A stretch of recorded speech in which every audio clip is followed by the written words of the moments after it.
Cet habitant avait filmé la scène de sa fenêtre et c'est peu dire qu'il regrette ces chers cerisiers du Japon. Il y a 3 semaines, une dizaine de ces arbres qui bordaient la berme centrale avenue Paul Deschanel ont été abattus.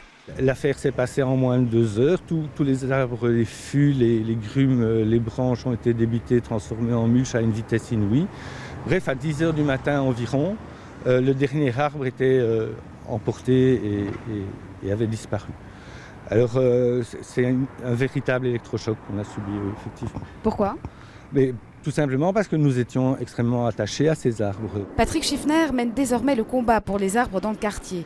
Et ces affichettes commencent à fleurir sur les fenêtres. Les cerisiers ont été emportés dans la foulée du projet communal de réaménagement de la voirie en cours d'exécution.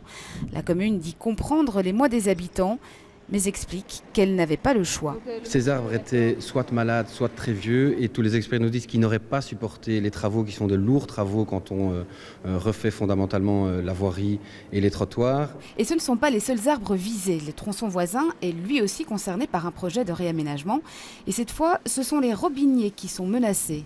La commune voudrait les remplacer par une autre essence, tout comme les cerisiers du Japon d'ailleurs. C'est le frêne à fleurs qui est plus petit, qui a aussi une floraison, mais qui a une racine verticale plutôt qu'horizontale.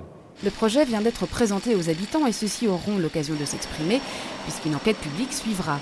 Patrick Schiffner, lui, est bien loin d'être rassuré. Il compte se battre pour le maintien des robiniers.